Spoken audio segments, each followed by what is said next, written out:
Cádiz, verano de 1976. El aire salado del Atlántico se filtraba entre las callejuelas estrechas, impregnando las fachadas encaladas con un brillo húmedo. El sol se hundía lentamente sobre la bahía, tiñendo el cielo de tonos anaranjados y violáceos que parecían presagiar algo inquietante. En ese rincón del sur de España, la ciudad respiraba una calma engañosa, como si bajo su ritmo pausado y sus risas marineras se escondiera un secreto antiguo, latente. Los pescadores regresaban con sus redes al puerto, los niños jugaban a la pelota en las plazas, y los ancianos se sentaban a observar, silenciosos, el ir y venir de la marea. Entre esas calles empedradas vivía Antonio Salvatierra, un joven de 25 años, hijo de un carpintero y una costurera. Era conocido por su sonrisa fácil y su manera amable de saludar a todos en el barrio del Pópulo. Tenía el cabello oscuro, los ojos profundos como el mar que tanto amaba, y una mirada que siempre parecía estar buscando algo más allá del horizonte. Trabajaba en el taller de su padre, tallando madera con la precisión de quien conversa con el material, como si cada veta escondiera una historia. Esa tarde de julio, el viento soplaba cálido desde el mar, arrastrando el eco de una guitarra lejana. Antonio caminaba hacia la playa de la Caleta, su lugar favorito para pensar. Llevaba una camisa blanca, un cuaderno en el bolsillo y una expresión tranquila. Lo saludaron los vecinos, como siempre. Nadie imaginó que esa sería la última vez que lo verían con vida. Nadie pensó que esa rutina sencilla, repetida tantas veces, marcaría el inicio de uno de los misterios más inquietantes de la ciudad. Cádiz era un laberinto de sombras al caer la noche. Las luces amarillentas de los faroles proyectaban siluetas alargadas sobre las paredes, y el rumor constante del mar se mezclaba con el sonido distante de una radio que tocaba coplas antiguas. En medio de esa atmósfera melancólica, la voz del narrador se alza. Hoy, en Crónicas del Silencio, conoceremos la historia del misterioso caso de Antonio Salvatierra, el joven desaparecido en circunstancias inexplicables en el verano de 1976. Esa voz, grave y serena, parece guiarnos a través del tiempo. Nos invita a mirar de cerca, a no apartar la vista del detalle, a oír el crujir de la madera en el taller vacío, el golpeteo del viento contra las contraventanas cerradas, los murmullos de los vecinos que, años después, todavía evitarían pronunciar su nombre en voz alta. En cada rincón de Cádiz, la historia de Antonio se convirtió en una herida abierta. La cámara imaginaria recorre las calles del casco antiguo, mostrando balcones con ropa tendida, gatos que cruzan en silencio, y un reloj en la plaza marcando las 9:15 de la noche, la hora aproximada en la que, según los testigos, Antonio fue visto por última vez. La ciudad entera parece detenerse en ese instante congelado, mientras el rumor del mar se intensifica, como si intentara contar algo que nadie logra descifrar. Antonio era un soñador, dice una voz femenina, probablemente una antigua amiga, en una entrevista grabada años después. Siempre hablaba de irse, de viajar por el mundo con una guitarra y una libreta. Pero también amaba su ciudad. Cádiz era su refugio. La narración mezcla su testimonio con imágenes mentales del joven caminando bajo la luz de las farolas, su sombra estirándose en los adoquines. Hay una belleza triste en ese recuerdo, una nostalgia que anticipa la tragedia. A medida que la noche avanza, el sonido del mar se vuelve más insistente. La cámara se acerca a la orilla, donde las olas rompen suavemente. Entre la espuma, un zapato aparece flotando. Es de cuero oscuro, desgastado por el uso. La cámara se detiene en él. La voz del narrador vuelve, grave, ese zapato sería encontrado 2 días después, a pocos metros de donde Antonio solía sentarse a escribir. Pero no había rastro de él. El misterio comienza a tomar forma. Un joven querido por todos, sin enemigos aparentes, desaparece en una noche tranquila. Sin testigos, sin ruido, sin lucha. Solo el silencio del mar y un zapato abandonado. Cádiz se convertiría, desde ese día, en escenario de susurros y sospechas. Las madres advertirían a sus hijos que regresaran temprano, los vecinos mirarían por las ventanas antes de apagar las luces, y una pregunta flotaría sobre el viento. ¿Qué le ocurrió a Antonio Salvatierra? Antes de continuar con esta historia llena de enigmas y giros inesperados, te recordamos que si disfrutas de los relatos de crímenes reales y desapariciones misteriosas, suscríbete al canal para no perderte los próximos casos que seguiremos investigando. Lo que estás a punto de escuchar te hará dudar de cada certeza, de cada coincidencia, de cada mirada. Porque en Cádiz, en 1976, nada volvió a ser igual. Antônio Salvatierra tinha uma vida sencilla, perulena de pequenos rituais que lo definia. Cada manana, antes de abrir o taler, caminhava hasta o café La Sirena Azul, donde o aroma do café recém-molido se mesclava com o olor do pão tostado y e o murmúrio de los clientes. Sempre se sentava em la mesma mesa, junto à ventana que dava ao puerto. Desde ali, observava as barcas arpar y e escrevia em seu quaderno de tapas negras, esse que sempre levava consigo. Nadie sabia com certeza que anotava, aunque alguns diziam que eram poemas, y outros, bocetos de muebles ou ideias para seus projetos de carpinteria. Su padre, Dom Rafael Salvatierra, era um homem de poucas palavras, curtido por los anos y por la dureza do trabalho manual. Havia ensinado a su hijo desde pequeno a respeitar la madeira, a entender sua textura, su olor, sua paciência. La madeira tiene alma, solia dizer. Antônio lo escuchava com admiração, pero também com o anhelo que lo levava mais alá do taler. Queria construir algo distinto, algo propio, algo que hablara de ao y de sus sueños. Su madre, Dona Carmen, em câmbio, representava a calidez do hogar. Sempre tinha la rádio encendida mientras cozia em la ventana. Le gustava escuchar pasodobles y boleros. Y cada vez que Antônio regressava tarde, ela deixava de cozer y mirava hacia la calle, esperando ver sua silhueta aparecer entre las sombras. Este ninho vive em la luna, solia dizer, entre sonrisas y preocupação. A seus 25 anos, Antônio não estava casado, pero mantenia uma relação discreta com Lucia Herrera, uma jovem professora do barrio. Se conheceram em uma feria de livros, y desde entonces compartiam largas caminatas por el malecón. Lucia lo descrevia como alguém intensamente sensível, com uma forma peculiar de mirar o mundo. Tinha algo em los olhos, recordaria anos mais tarde, uma tristeza escondida, como se supiera que não pertencia del todo a este lugar. Antônio solia passar as tardes trabalhando em encargos para o ayuntamiento, restaurar bancos, arreglar puertas antiguas, talar figuras religiosas. Pero em los últimos meses antes de sua desaparição, seus vecinos começaram a notar um câmbio em él. Passava mais tempo solo, escrevendo em la playa hasta altas horas, y em ocasiões parecia distraído, como se algo lo preocupará. Alguns diziam que havia empezado a receber cartas misteriosas, aunque nadie pudo confirmá-lo. Uma de essas cartas que sua madre encontraria después, entre suas pertenencias, contenia mensagem inquietante escrito com tinta azul: "Eu marguarda lo que o homem não pode compreender." Não havia firma, ni direção, solo essa frase.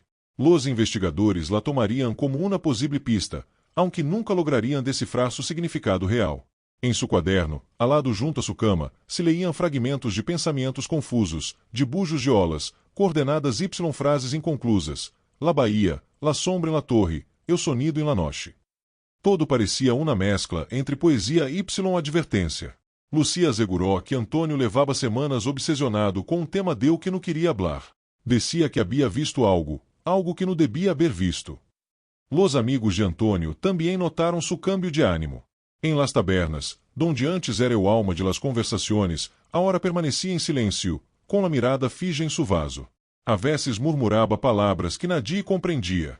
No todo lo que brila em el água é esse reflejo, le oyeron decir una noche. Su melhor amigo, Miguel, pensou que estava bromeando, pero a hora recuerda essa frase com escalofrios. Sin embargo, nada em seu comportamento hacía prever uma desaparição.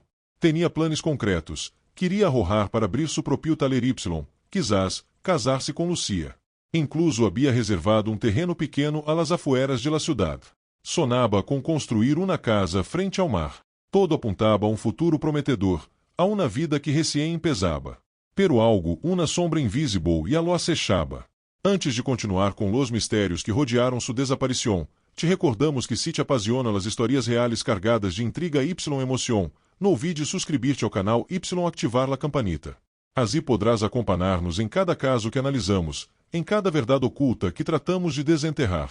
Porque a história de Antônio Salvatierra apenas comienza, y lo que sucederá a continuação pondrá a Cádiz de cabeça. Era la noche do 17 de julho de 1976, um sábado cálido y despejado. Cádiz parecia suspendida entre o sonido de las olas y las risas que saliam de los bares del puerto.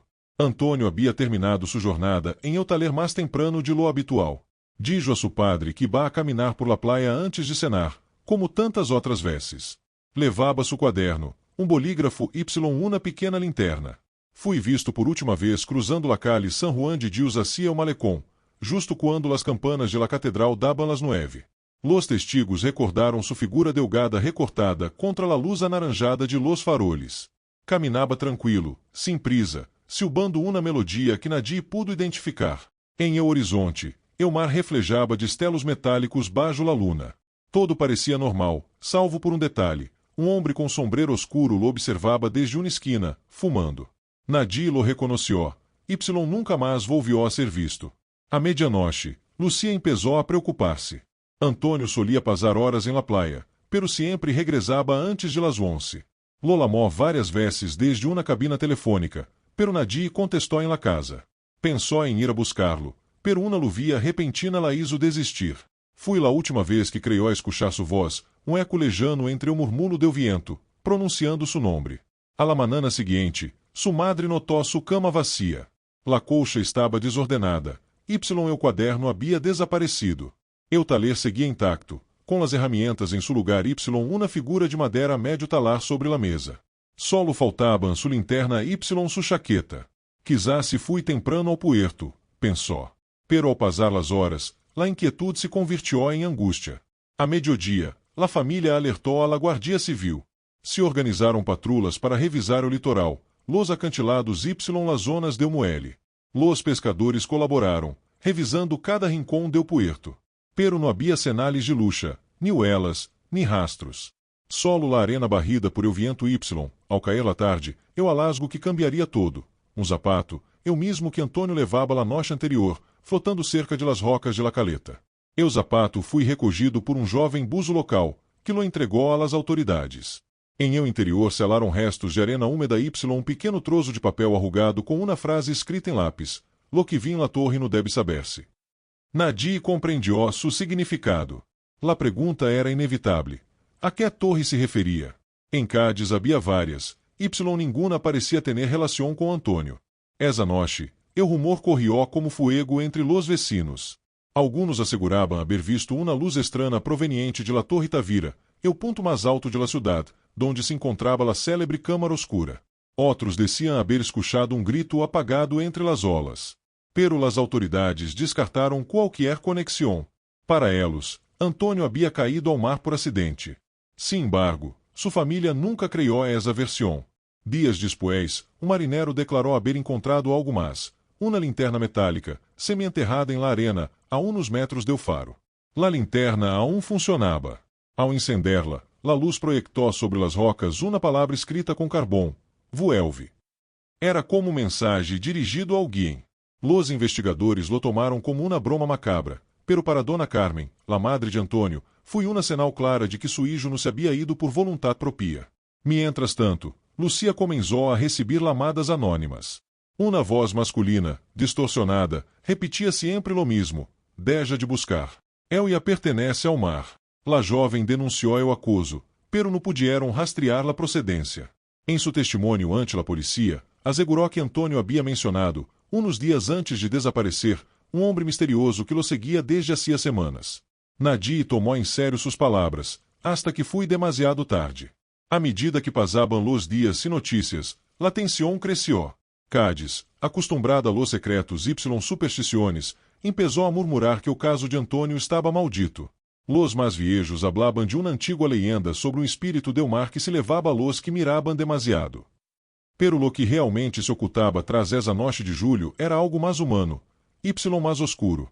Se te gustam as historias que revelam lo que la verdade intenta esconder, suscríbete ao canal para acompanhar-nos hasta o final de este caso.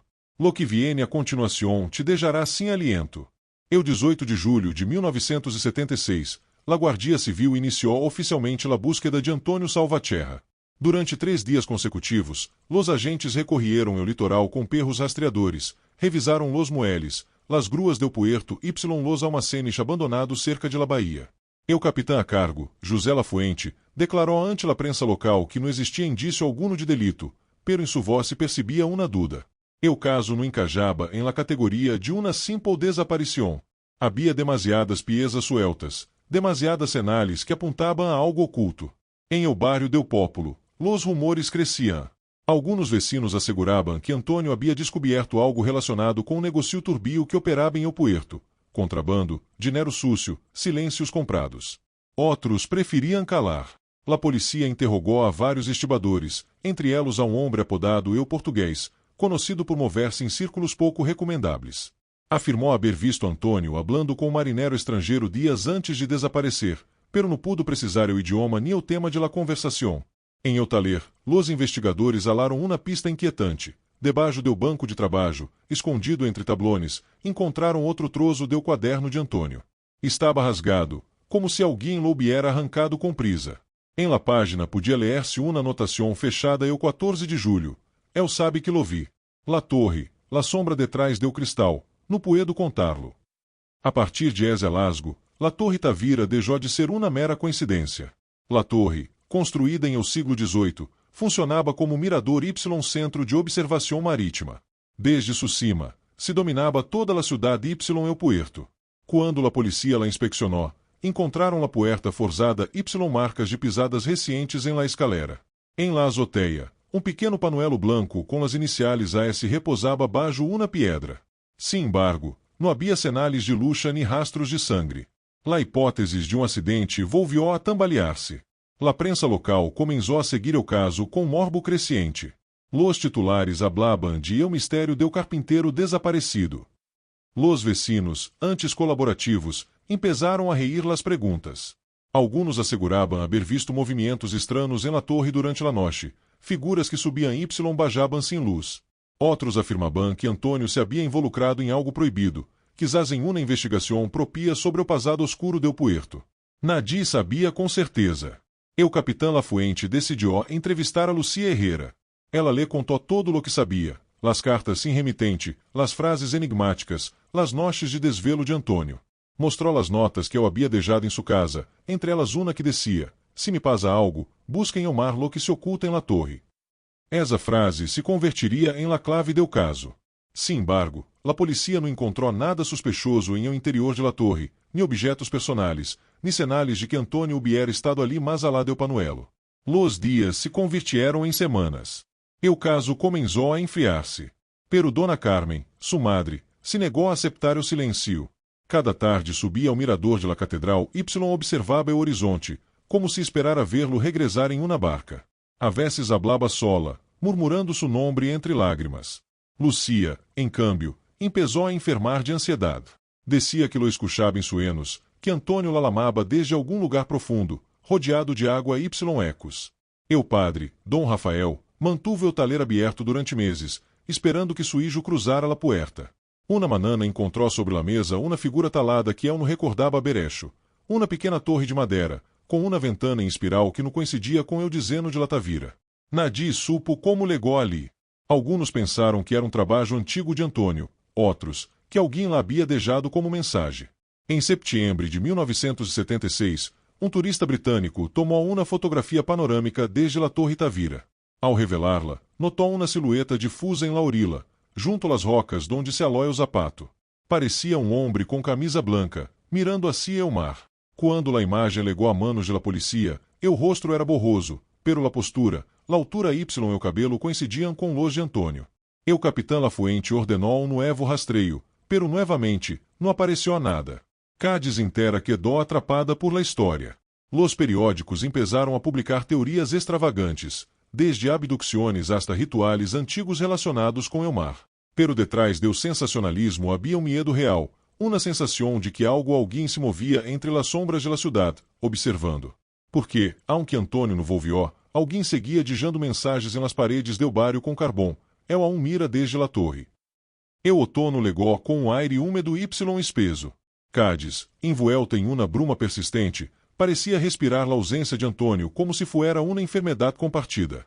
Em los muros del puerto, las gaviotas chilaban sobre las olas, y los pescadores hablaban em voz baixa, evitando cruzar miradas quando se mencionava o nome del jovem carpinteiro. Foi entonces quando o novo personagem entrou em escena, Héctor Medina, restaurador de arte y antigo empleado municipal, quem se ofereceu a colaborar com a investigação después de afirmar que havia conhecido Antônio em persona. Héctor dijo haver trabalhado com ele meses antes, quando o ayuntamiento contratou a ambos para reparar los ventanales de la Torre Tavira. Descreveu a Antônio como um jovem talentoso, pero curioso em exceso. Segundo seu relato, durante aqueles dias o carpinteiro empezou a interessar-se por um quarto cerrado com lave na parte superior de la torre, ao que nadie tenía acceso excepto eu encargado. Sempre me decía que sentia algo raro ali dentro, como se alguém lo observara desde dentro do muro, relatou Medina. O capitão Lafuente ordenou investigar esse quarto misterioso. Quando lograram abri-lo, encontraram uma habitação vazia, salvo por um espejo coberto com um pano y montão de madeiras apiladas em uma esquina. O espejo estava empanado, y em sua superfície alguém havia escrito com o dedo uma palavra: mira-me. Los agentes fotografiaram a cena, pero não pudieron determinar quanto tempo levava ali essa inscrição. Em esse ponto, as declarações de Héctor Medina empezaram a levantar suspeitas. O homem hablaba com uma serenidade inquietante, como se desfrutara do interesse que generava. Alguns policias notaram inconsistências em seu testemunho. Primeiro dijo haber trabalhado com Antônio durante 2 semanas, luego afirmou que solo fueron 3 dias. Ademais, no figuraba em los registros municipais de aquel verano. Quando lhe pediram uma coartada para la noche do 17 de julho, respondió com evasivas: estava em casa, solo. No tengo quien lo confirme. La policía lo interrogou de nuevo, esta vez com maior presión. Durante la conversação, Héctor mencionou assim que nadie se lo pidiera la existência de las notas em el quaderno de Antônio Y, o contenido de uma carta que solo Lucia Y los investigadores conhecia. Esse detalhe lo comprometió gravemente. E eu solo quis advertir-lhe que nos siguiera buscando, dijo, nervioso. Havia coisas que era melhor no saber. Lucia, ao enterar-se, recordou que em uma ocasião Antônio lhe habló de um homem de mirada gris que se lhe acercou em el café La Sirena Azul para oferecer-lhe trabalho em la restauração de uma vieja torre privada cerca del puerto. Antônio rechazou a oferta, pero o homem insistiu várias vezes. Ao descrever-lo, coincidia perfeitamente com Héctor Medina, alto, cabelo escuro, sempre com um sombreiro. La policía começou a seguir-lo discretamente. Durante la vigilância, los agentes notaram que Héctor solia caminhar por las noches hasta la torre e Tavira Y permanecer ali durante horas, observando o mar desde la azoteia.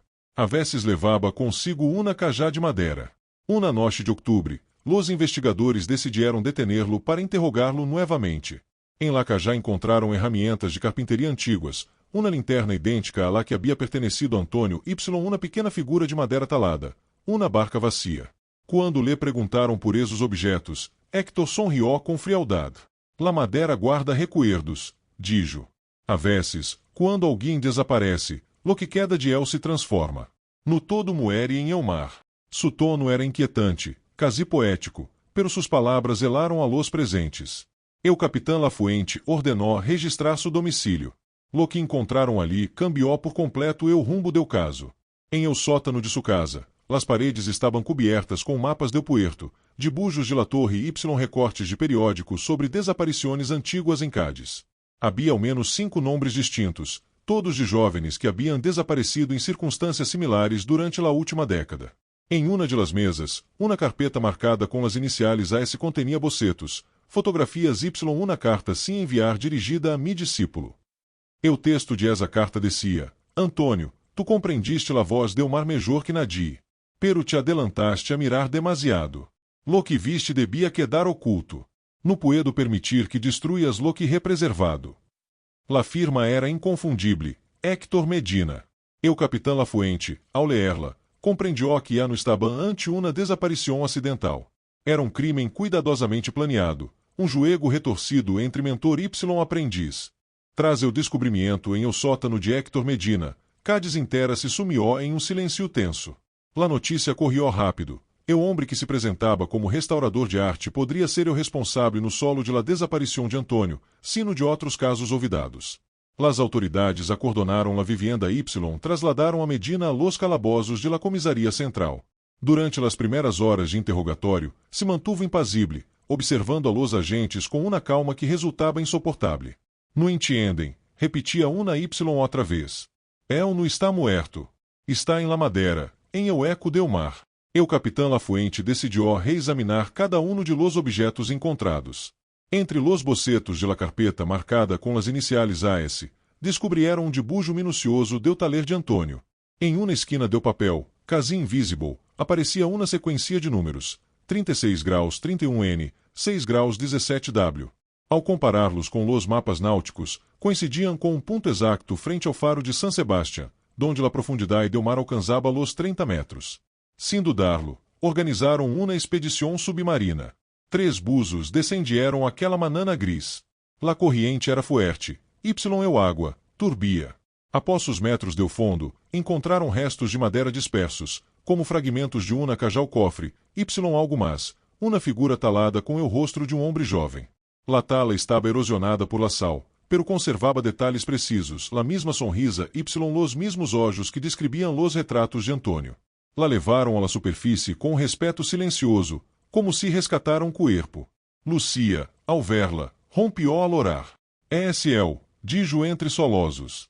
El laíso, o alguém loíso por el. Los espertos em madeira determinaram que la pieza havia sido elaborada com ferramentas do mesmo taller de Antônio, que la técnica coincidia com la suya. Em la base, gravado com precisão, se leia uma mensagem: mira desde dentro. Eu alasgo reforçou a ideia de que Antônio havia sido obrigado a talar antes de desaparecer, como se o assassino quisera perpetuar sua presença. Mientras tanto, em la celda, Héctor começou a hablar por iniciativa própria. Antônio me buscou, dijo com voz pausada. Queria compreender lo que la madeira disse quando la escuchas. Pero há secretos que não devem ser revelados. El miró dentro do espejo de la torre viu lo que nadie devia ver. Los investigadores creyeron que deliraba, hasta que mencionou detalhes do interior do quarto cerrado que nunca haviam sido publicados. Sabia la posição exata do espejo, o tipo de madeira de la puerta, incluso la inscrição que decía mira-me. Ante la prisión do capitão Lafuente, Héctor confessou parcialmente. Afirmou que Antônio se ofereceu voluntariamente para participar em um experimento artístico sobre o reflejo la forma. Pero quando o jovem quis abandonar o projeto, la situação se volvió violenta. El não entendia la pureza de la transformação, murmurou. No soportou o peso de lo que havia visto. Lafuente interpretou essas palavras como uma confissão velada de assassinato, aunque o corpo aún não havia sido encontrado. Ao registrar novamente la Torre Tavira, guiados por las pistas de Héctor, los agentes descobriram algo que antes havia passado inadvertido. Detrás do espejo coberto, havia uma oquedada em um muro, selada com yeso reciente. Com sumo cuidado la abrieram, revelando um compartimento oculto. Dentro, envuelto em tela empapada de umidade, se alaba o quaderno completo de Antônio Salvatierra. Estava manchado, pero legible.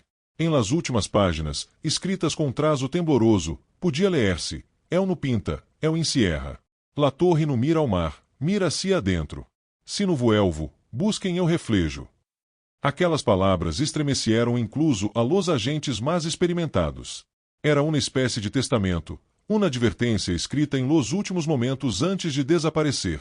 Lucia assegurou que o mensagem confirmava suas suspeitas. Héctor havia convertido la torre em uma espécie de santuário macabro, donde reproduzia o rosto de suas vítimas em madeira las ocultava em diferentes lugares de la ciudad. La polícia começou a revisar outras torres antiguas de Cádiz em busca de talas similares. Em uma bodega abandonada cerca del puerto, halaram 3 esculturas adicionais, cobertas por mantas polvo. Cada uma representava um rosto distinto, talado com a mesma precisão artesanal. Uma de elas, segundo os registros, coincidia com Marcos Álvares, desaparecido em 1971. Las outras dos nunca foram identificadas. Era evidente que Héctor Medina levava anos perfeccionando seu método. Seducia jovens artesanos com promessas de encenança, los hacía trabalhar para o luego los hacía desaparecer. Em 29 de outubro de 1976, tras semanas de búsqueda, los buzos localizaram finalmente um corpo após os metros do ponto senalado em los mapas. Estava atrapado entre rocas, coberto de algas. La autopsia confirmou lo inevitável. Era Antônio Salvatierra. Tinha las manos heridas, com restos de madeira incrustados em las unas, como se hubiera estado talando hasta o último momento. Cádiz inteira loró su pérdida. Pero o caso, aunque parecia resuelto, apenas começava a revelar la magnitude do horror.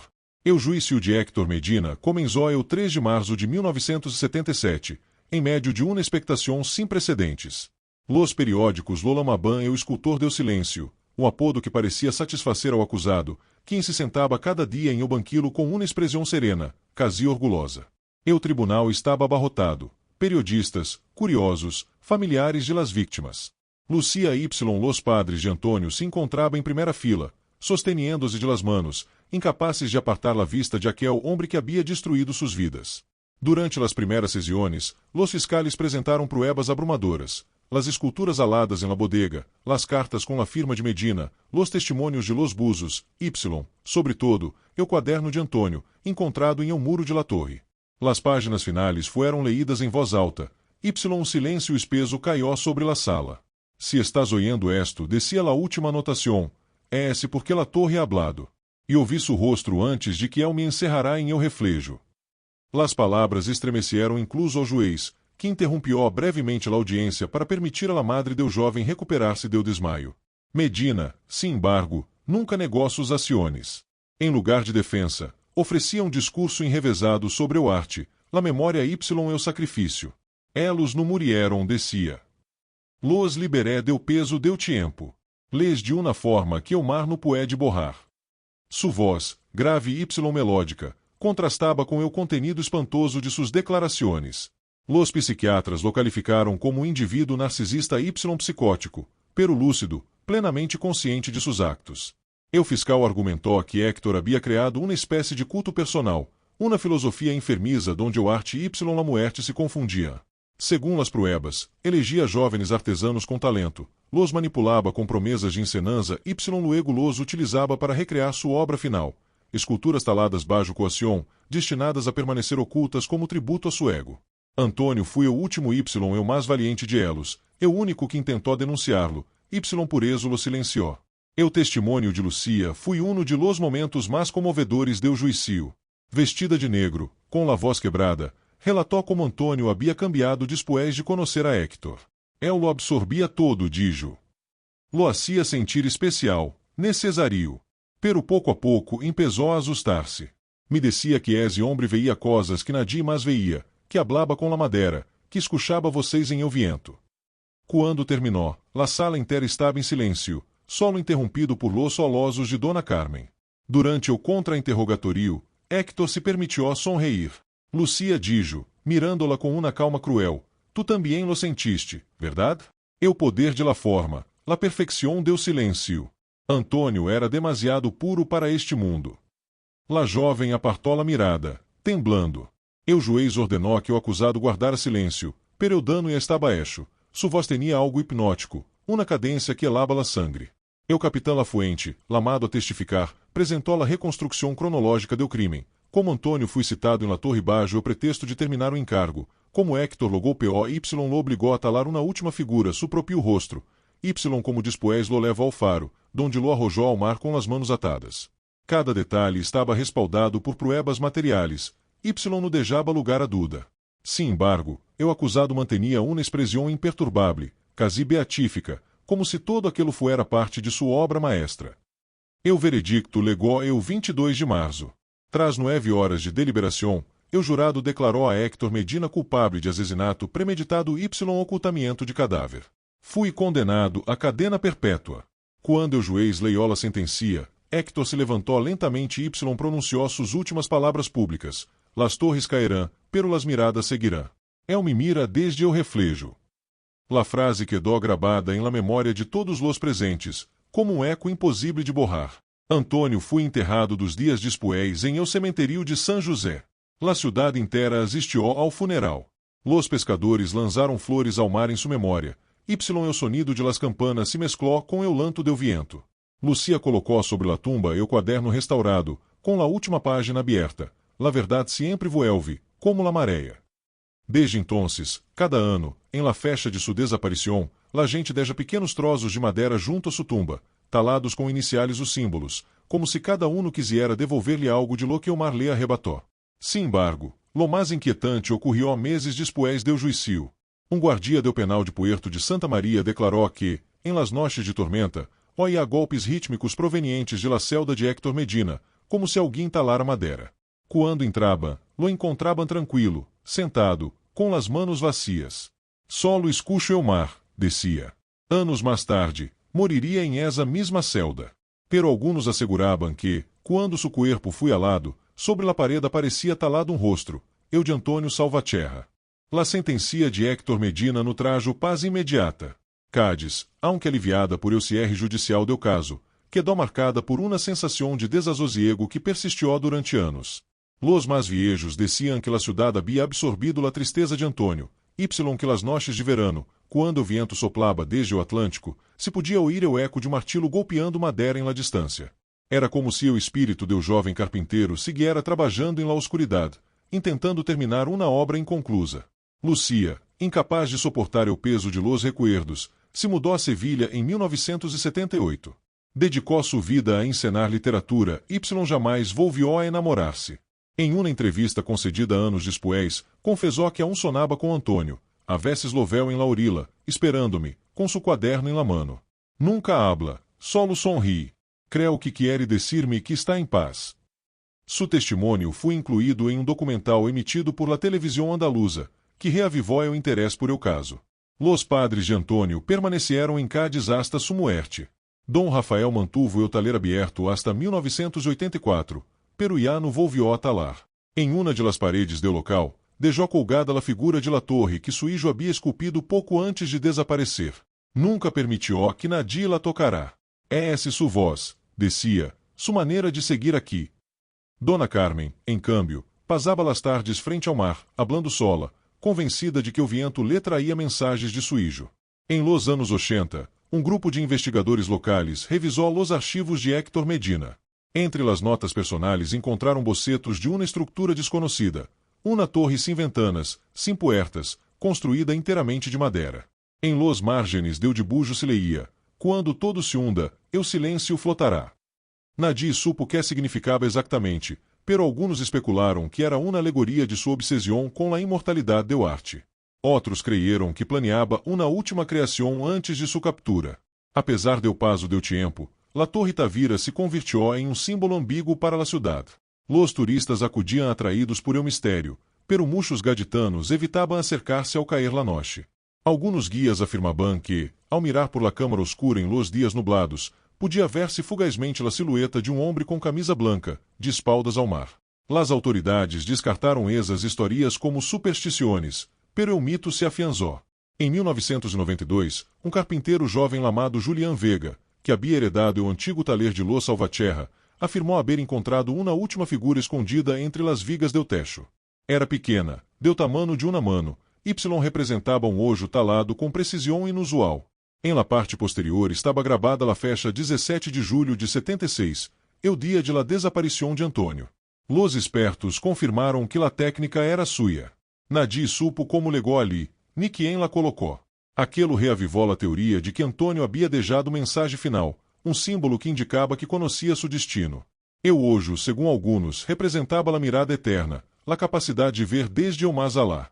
Desde então, los aprendizes de carpinteria de Cádiz adoptaram a costumbre de talar um pequeno ojo em suas primeiras obras, como amuleto de proteção y homenagem ao jovem desaparecido. Em 2001, o caso volvió a los titulares gracias a um documental titulado O Eco de la Madera, emitido por la Televisão Nacional. O programa reconstruía los hechos com dramatizações y entrevistas, incluindo declarações inéditas do Capitão Lafuente e a retirado. Em uma de elas, confessou: nunca olvidaré a sensação ao encontrar esse quaderno. Senti que Antônio me hablaba, que me pedia que lo escuchara. O documental se convirtió em um êxito inesperado y devolvió à memória coletiva uma história que muitos jovens desconheciam. A raiz de esse documental, dezenas de pessoas começaram a visitar a tumba de Antônio, deixando notas com mensagens como "te seguimos escuchando o la verdade no se hunde". La prensa local recogió o fenômeno como o renascer do caso Salvatierra. Incluso alguns artistas começaram a usar sua história como inspiração para obras de teatro, canções y exposições de arte contemporâneo. De alguma forma, Antônio obtuvo a transcendência que tanto havia anhelado, aunque de um modo trágico. Hoy, quase 50 anos depois, o caso sigue sendo um símbolo de los mistérios que habitam entre o arte y la loucura, entre la beleza y la muerte. Cádiz nunca volvió a ser la misma. Aunque o tiempo ha borrado los rastros físicos do crime, sua história persiste em las voces del viento, em las olas que golpeam o malecón, y em o sonido lejano de um martelo invisível que todavia resuena quando cai la noche. Se queres seguir descobrindo histórias que mesclam verdade, arte y mistério, suscríbete ao canal y acompanha-nos em o próximo caso, donde o silêncio vuelve a hablar. Em 2010, um grupo de historiadores locais começou a revisar arquivos municipais y fotografias antiguas de Cádiz em busca de pistas sobre desaparições no Resueltas. Entre as imagens de los anos 70, encontraram uma foto inédita de la azoteia de la Torre Tavira, tomada durante a Semana Santa de 1976. Em la esquina de la imagem, quasi imperceptible, se veía a silhueta de um homem jovem de camisa branca, de espaldas ao puerto. Los historiadores concluyeron que poderia ser Antônio Salvatierra, tal como alguns testigos asseguraram décadas atrás. A partir de ali, surgieron nuevas teorias sobre la obsesión de Héctor Medina com la Madera y la Torre. Alguns investigadores sugirieron que seu interesse no solo era artístico, sino também ritual, ligado a antiguas superstições locais que consideravam que los edifícios altos podiam conservar la esencia de las personas que em elos trabalhavam. Segundo esta linha de pensamento, las esculturas de madeira não eram simples objetos, sino intentos de capturar y prolongar la presencia de suas vítimas. Por outro lado, psicólogos criminais modernos analisaram los patrones de Héctor Medina y sua maneira de selecionar vítimas. Descobriram que seus métodos eram meticulosamente planificados, incluindo a manipulação emocional y o aislamento progressivo de los jovens. Antônio, segundo estas interpretações, representou o limite de resistência, o jovem que começou a sospechar demasiado, lo que lo convirtió em o objetivo final de la obsesión de Medina. Em 2015, documental independiente, Sombras em la Torre, reuniu testemunhos de antigos vecinos, historiadores y familiares de outras possíveis vítimas de Medina. Se exploraram detalhes hasta entonces desconhecidos, cartas não enviadas, recortes de prensa y objetos que nunca foram entregados à la policía. O documental sugeriu que a rede de desaparições do escultor do silêncio pudo haver começado muito antes de lá de Antônio, quizás incluso em los anos 60, ocultando um patrão que as autoridades nunca detectaram em sua totalidade. Entre los materiais redescobertos se encontrava um viejo quaderno de aprendiz de carpinteria, pertencente a um jovem que trabalhou com Medina em 1969. Em suas anotações se mencionavam talas estranas, símbolos talados em secreto y miedo constante a que Héctor los descobriera espiando. Esta evidencia reforçou a hipótese de que Antônio não foi um caso aislado, sino a culminação de décadas de obsessão criminal disfrazada de encenança artística. La Torre Tavira, tras los redescobrimentos, se convirtió em um ponto de interesse no solo turístico sino também acadêmico. Investigadores de criminologia y arte visitavam a torre para estudar como o espaço físico y la psicologia do perpetrador podia interactuar. Las guias turísticas incluíam advertências: aqui ocorreu algo mais que um crime. Aqui se cruzam la obsesión, o arte y la memória de um jovem que nunca regressou. O mito y la realidade se mesclava, criando uma aura única que atrapava visitantes y locais. Durante esses anos, alguns testemunhos locais empezaram a descrever fenômenos estranhos, luzes intermitentes em la torre, ruídos de golpes em la madeira quando não havia viento, y sombras que pareciam seguir a los visitantes.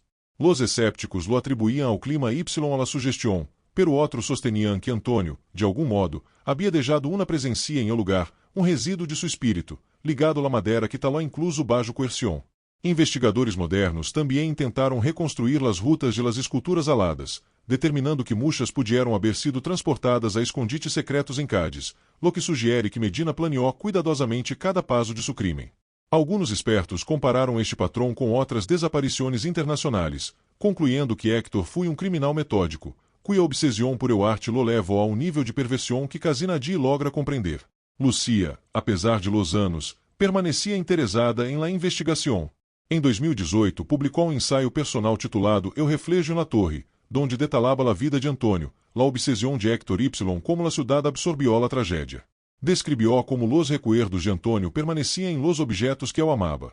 Su quaderno, la linterna, las figuras de madeira, incluso o mar que lo acogió para sempre. Sua obra foi reconhecida por historiadores y psicólogos, que la utilizaram para analisar a memória traumática coletiva. A dia de hoje, o caso Salvatierra continua sendo objeto de estudo. As esculturas que se conservam em museus y coleções privadas são tratadas com respeito y catalogadas como evidência histórica y artística. Cádiz mantiene viva a memória de Antônio mediante exposições y recorridos guiados que explicam sua história. La ciudad aprendió a vivir com sua sombra, com a mescla de beleza y horror que o escultor do silêncio deixou como legado, y com a certeza de que algumas histórias, por mais dolorosas, nunca muerem del todo. Em 2023, jovem investigador chamado Diego Ramírez, especialista em criminologia histórica, decidiu revisar todos os arquivos originais do caso Salvatierra, incluindo fotografias, recortes de prensa y los informes de la Guardia Civil. Ao analisar los patrones de Héctor Medina, descobriu detalhes que nunca se haviam publicado, la maneira em que seleccionaba sus víctimas, los lugares específicos donde escondia las esculturas y los símbolos repetitivos em los quadernos.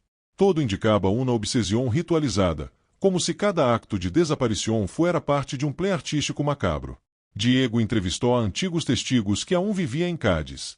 Entre eles, pescador chamado Rafael Cortés, quem recordou que la noite do 17 de julho de 1976, viu uma barca que parecia flotar demasiado cerca de la costa sem motor. Era como se alguém la empujara desde dentro do água, relatou. Este testemunho coincidia com a hipótese de que Antônio havia sido trasladado a ponto específico frente ao faro antes de cair ao mar. Outros testemunhos revelaram detalhes sutiles sobre a personalidade de Antônio que haviam quedado olvidados. Sua sobrina, que apenas tinha 5 anos em 1976, relatou que Antônio lhe ensinava a escuchar o mar Y a entender como o viento podia contar histórias. Ele dizia que cada olá levava secreto. Nunca pensei que seus secretos seriam tão oscuros, confessou com nudo em la garganta. Entre os documentos redescobertos, Diego encontrou notas manuscritas por Héctor Medina que nunca foram aladas por la polícia. Estavam fechadas semanas antes de la desaparição de Antônio Y, detalhaban la ubicação de cada futura escultura. Uno de los pasagens decía: "El será la pieza que transforme mi obra em eternidade. Debe talar hasta que o reflejo lo absorba." O linguagem era perturbador y revelavam contra o absoluto sobre a vítima, confirmando que o crime havia sido meticulosamente planeado. Durante sua investigação, Diego também examinou a linterna que Antônio levava la noite de sua desaparição. Com a ajuda de especialistas, descobriram marcas quase invisíveis, pequenas iniciais gravadas dentro do metal, AS, que coincidiam com o quaderno Y nas esculturas. Era rastro que Antônio deixou de maneira inconsciente, quizás intentando comunicar-se com alguém que lo buscará. Esta evidência se convirtió em símbolo do engenho Y na resistência do jovem, apesar de la tragédia. La investigação moderna concluiu que o patrão de Héctor Medina no solo se limitava a Antônio. Outros casos arquivados em Cádiz Y alrededores mostravam similitudes, desaparições de jovens artesanos com talento, objetos de madeira relacionados com elos Y notas enigmáticas. Esto ampliou a perspectiva do crime Y, permitiu entender a magnitude da obsessão de Medina, mucho mais alá de lo que se conhecia em los anos 70. Em uma série de entrevistas gravadas para projeto de memória histórica, Lucia reflexionou sobre a importância de recordar. Não se trata solo de justiça para Antônio Dijo, sino de que Cádiz nunca ouvide lo que passou. Cada objeto, cada torre, cada sombra tiene sua história. Y aunque los culpables são castigados, o recuerdo de las víctimas deve permanecer vivo. Su testemunho se convirtió em documento valioso para educadores, historiadores y jovens de la ciudad. Diego Ramírez também resaltou aspecto menos conhecido, o impacto psicológico em la ciudad. Los vecinos que presenciaram o juízo, los turistas que visitaban la torre y los familiares de las víctimas afirmaram haber sentido uma presença constante. Alguns descreviam a sensação de que Antônio aún observava desde o reflejo de la câmara oscura, Y que seu espírito estava ligado à madeira que tanto amava. La história, concluiu Diego, transcendia o crime em Y se convertia em mito vivo. Las esculturas de madeira originais, restauradas Y conservadas em museus locais, se convirtieron em piezas de memória coletiva. Cada visitante que contemplava los rostros talados sentia o peso de la história Y la fragilidade da vida frente à obsessão humana. Los expertos coincidiram em que o arte de Antônio, aunque parcialmente forçado, transmitia sua essência Y lograva tipo de imortalidade que Héctor nunca poderia controlar completamente.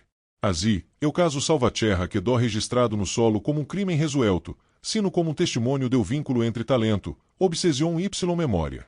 Cádiz se convirtió em lugar onde o passado y na tragédia coexistem com a vida cotidiana, recordando que algumas historias não se cierram del todo. O legado de Antônio permanece em cada tablão, cada talado, Y em la consciência de la ciudad que lo viu desaparecer. Em los anos posteriores, Cádiz transformou o recuerdo de Antônio em legado cultural. La Torre Tavira, ademais de ser atrativo turístico, se convirtió em símbolo de vigilância y memória.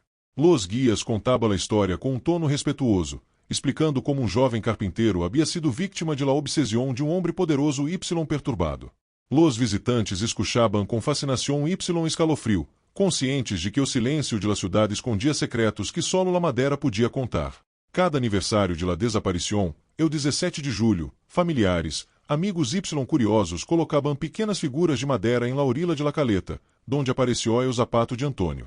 Eram homenagens anônimos, talados por manos de artistas ou aficionados, em um ritual coletivo que transformava o dolor em memória. La playa se lenaba de símbolos, los mais viejos afirmaban que, ao mirar las olas, podiam ver o reflejo de seu rosto sonriendo entre los destellos del sol. Lucia, já em seus últimos anos de vida, regressou uma vez mais à la torre. Subiu despacio por la escalera de caracol, deteniendo-se em cada tramo, recordando cada conversação, cada gesto de Antônio. Ao legar a la azoteia, contemplou a cidade e o mar que ele tanto amava. El sigue aqui susurró, em cada rincão, em cada reflejo, em cada história que se cuenta. Su voz se perdió entre o viento, como se o próprio Antônio la hubiera escuchado desde o mais alá. La historiadora local Maria Fernandes publicou um livro em 2025 titulado Ecos de Madeira, em el que reconstruía a vida de Antônio, las desaparições anteriores la compleja psicologia de Héctor Medina. La obra foi considerada um referente em criminologia histórica antropologia urbana. Maria enfatizou como o caso mostrou a vulnerabilidade de los jovens talentosos frente a manipuladores obsessivos como a memória coletiva pode preservar a verdade incluso quando o tempo borra los rastros físicos. Em paralelo, vários artistas contemporâneos começaram a criar obras inspiradas em Antônio, esculturas, pinturas fotografias que buscavam capturar a essência de sua presença la sensação inquietante de la torre. Cada pieza levava uma etiqueta com a fecha 17 de julho de 1976, recordando o dia de sua desaparição consolidando a conexão emocional entre o público na história. La cidade de Cádiz, sem quererlo, se convirtió em um museu viviente de la memória de Antônio.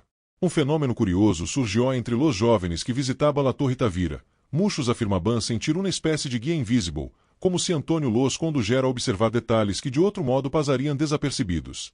La câmara oscura los reflejos de luz se convirtieron em um espaço simbólico donde pasado presente se entrelazaban. Algunos decían que, em las noches de viento, se podia escuchar um suave golpeteo sobre madeira, reminiscência do trabalho que nunca terminou. Apesar de la condena de Héctor Medina su muerte em prisão, o temor la fascinação por sua figura permanecieron. Alguns habitantes afirmaban que o mal não residia unicamente em él, sino em la combinação de obsessão, talento curiosidade humana que pode desencadenar tragédias inesperadas. La história de Antônio se encenava como advertência, pero também como homenagem à resistência de uma vida truncada a la beleza que pudo criar incluso bajo coerção. Los expertos coincidiam em que o legado de Antônio transcendia o crime. La maneira em que dejó senales, talas mensagens inconclusos demonstrava um ingênio uma determinação que sobrevivieron ao horror. La madeira, la linterna los quadernos não eram só objetos, eram testigos silenciosos de uma mente brilhante enfrentada à oscuridade.